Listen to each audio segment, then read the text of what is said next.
Et nous vous proposons à présent un focus sur le volet juridique nécessaire à l'acquisition, mais aussi à la conservation ou à la transmission d'une œuvre d'art. Et pour en parler, nous avons le plaisir d'avoir deux experts du sujet sur le plateau de Smart Patrimoine. Nous avons le plaisir d'être accompagnés tout d'abord par Olivier Debac. Bonjour Olivier. Bonjour. Merci d'être avec nous. Vous êtes avocat à la Cour au sein du cabinet également Debac Bellec. Vous allez nous expliquer un petit peu tout le travail préparatoire juridique lorsqu'on veut acheter une œuvre d'art. Mais juste avant, on a le plaisir d'accueillir également Pierre Dedieu. Bonjour Pierre. Bonjour Nicolas. Merci d'être avec nous. Vous êtes avocat associé au sein du cabinet CMS Francis Lefebvre. Avec vous, on va voir plutôt les aspects fiscaux de l'acquisition, mais aussi surtout la transmission d'une œuvre d'art. On va commencer avec vous, Olivier Debac. Quand on a identifié, trouvé l'œuvre que l'on a envie d'acheter pour commencer ou pour continuer à construire sa collection, il y a un volet juridique qu'il ne faut pas sous-estimer. On doit chercher la provenance, on doit s'assurer de l'authenticité et on doit même s'assurer que ça n'est pas un bien spolié. Et c'est là, finalement, où l'expert juridique entre en jeu pour sécuriser quelque part l'achat. Oui, tout à fait. Alors, il y a des démarches simples qu'on fait tout seul. C'est d'abord de s'adresser à des professionnels respectables, de demander des descriptifs précis des œuvres avec l'état de l'œuvre, l'attribution exacte, une liste de provenance. Ça, il faut l'exiger. Le décret de 81 sur la description des objets d'art vous permet d'exiger que toutes ces spécificités soient incluses dans la facture. D'accord. Et vous avez un contrat solide avec des engagements sur ces aspects-là. Ça veut dire que la personne qui vous vend, même si que ce soit un galeriste ou le particulier, s'engage en disant la provenance, moi je vous certifie que c'est de tel endroit. Alors, elle s'engage sur son descriptif, mais ce qui est important et que les gens ne savent souvent pas, c'est qu'on peut exiger du professionnel que la facture ou le contrat de vente comporte un descriptif précis sur tous ces aspects. D'accord. Ça ne veut pas dire qu'ils sont exacts, ça veut dire qu'il y a un engagement précis. D'accord. Et si c'est flou, il ne faut pas y aller. D'accord, déjà c'est le premier, voilà. C'est le premier élément. Si c'est flou, si on refuse de mettre des éléments précis sur la facture, c'est que on se pose une question, parce que le risque c'est quoi? C'est d'acheter un faux. Alors, s'il y a des réserves trop vives sur l'état des restaurations, on vous dit attribué à, ça veut dire que l'œuvre n'est pas nécessairement authentique. Il faut faire attention, on peut acheter, mais au moins on sait qu'il y a des réserves. D'accord. Et le risque, ça peut être en amont un problème de provenance. Pour des œuvres antérieures à la Deuxième Guerre mondiale, il y a évidemment la question des spoliations. Sur des œuvres de grande valeur, il faut vraiment vérifier. Et aujourd'hui, parce que ça, c'est une obligation de vérifier si c'est pas une œuvre spoliée aujourd'hui. Alors, c'est en train de devenir une pratique de marché que de vérifier en amont des ventes la provenance quand on a un vendeur professionnel. Et si jamais la provenance montre que, ou en tout cas la provenance n'est pas totalement claire, qu'est-ce qui se passe pour l'acheteur ? Et il faut faire un audit précis, et évaluer les risques et décider en fonction de ces risques si on achète ou si on n'achète pas. Donc si vous consultez les grosses bases de données de biens spoliés et que l'objet ressort, évidemment on n'y va pas. Si vous le trouvez nulle part, vous aurez quand même fait un certain nombre de diligences et vous pouvez décider d'y aller. Et sur l'aspect authenticité, j'y reviens parce qu'il y a vraiment ce sujet provenance. Alors, ce sujet provenance, c'est de pouvoir tracer finalement toute la vie de l'œuvre en fonction de ses différents propriétaires. Il y a le fait que ça ne ressorte pas sur les listes de biens spoliés. Sur l'authenticité, comment est-ce qu'on s'assure juridiquement ? Est-ce qu'il y a des manières de s'assurer juridiquement qu'on achète un authentique, entre guillemets ? Alors, le commissaire-priseur et son expert, le marchand, s'engagent sur l'authenticité. Donc, bien sûr. Déjà, il y a un engagement contractuel. Travaillons avec des gens sérieux, déjà.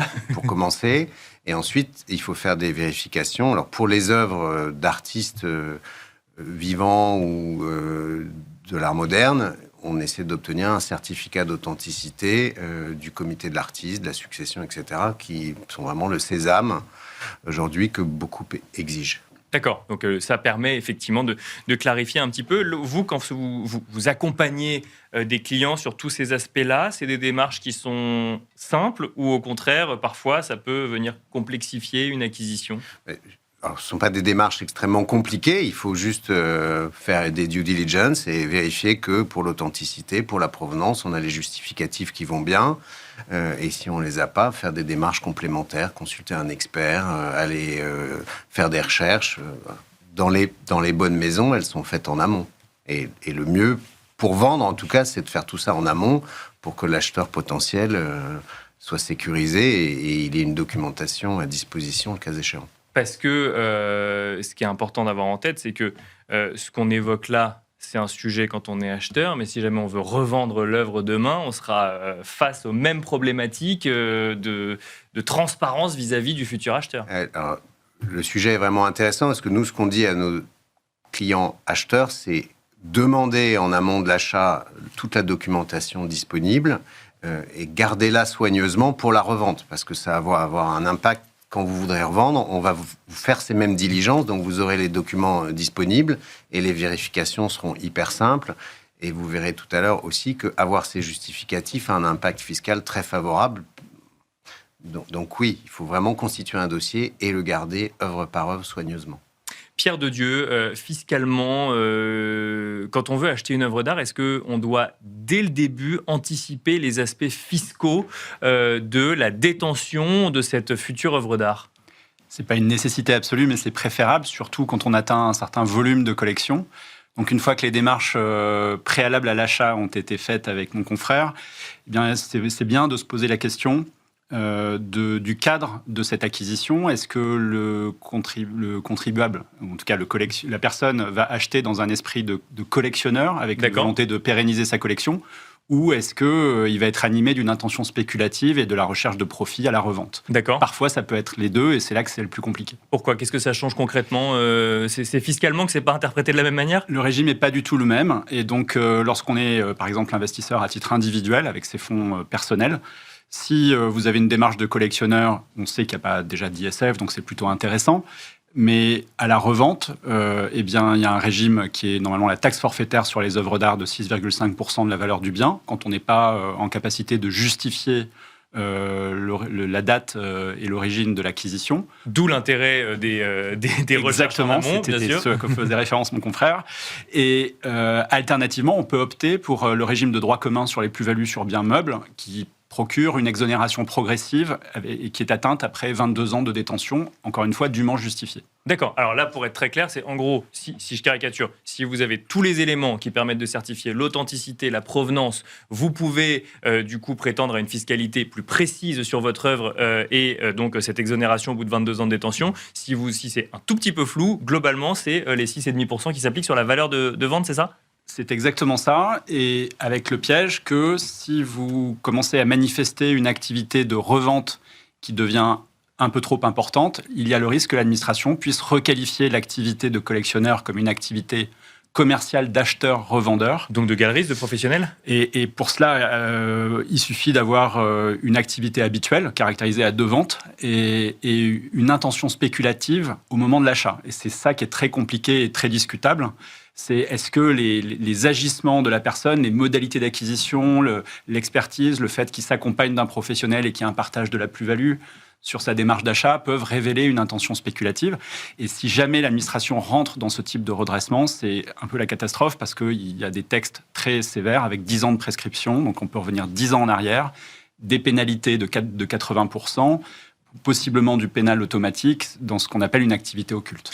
Alors, pour bien comprendre, on a le droit d'avoir cette activité-là, simplement on ne peut pas le faire en tant que particulier, il faut créer une société pour ça ? Alors, soit on spontanément, quand on se rend compte qu'on a franchi un peu le Rubicon et qu'on a changé de dimension dans son activité, on peut choisir de régulariser soi-même les profits qu'on a pu réaliser les années précédentes.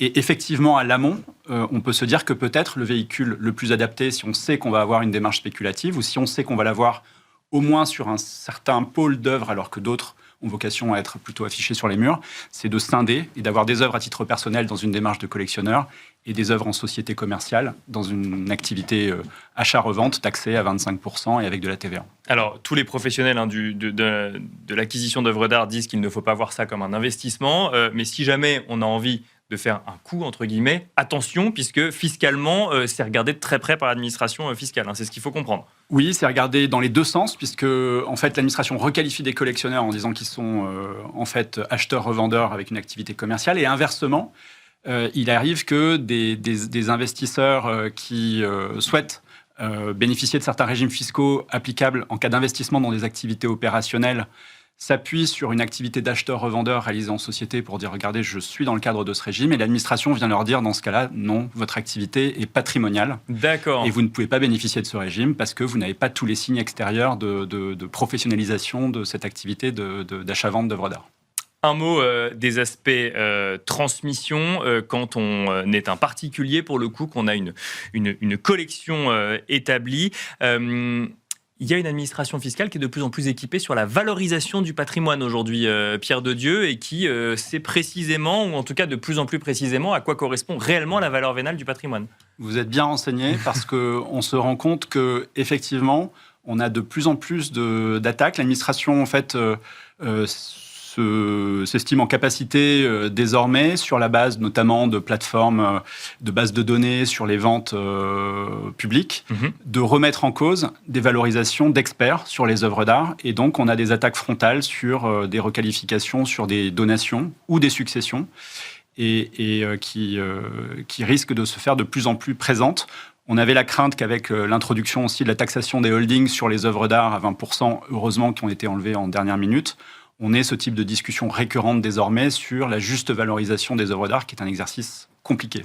Comment on fait dans ces cas-là pour s'aligner avec l'administration fiscale sur la valorisation de son patrimoine quand on a envie d'anticiper et d'éviter d'avoir un redressement au bout ? Alors, dans le cadre des discussions avec l'administration, ce qui est intéressant, c'est que l'administration elle a une approche plutôt quantitative.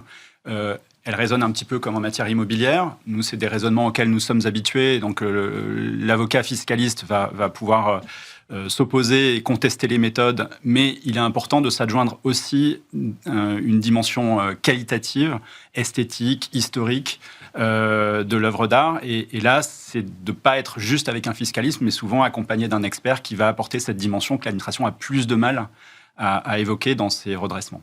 D'où l'intérêt de bien acheter ces œuvres d'art dès le début et surtout avec toute la documentation nécessaire, comme nous le disait Olivier Debac il y a un instant. Merci messieurs, merci Olivier Debac, merci Pierre de Dieu de nous avoir accompagnés dans cette émission et on se retrouve tout de suite dans l'œil de l'expert.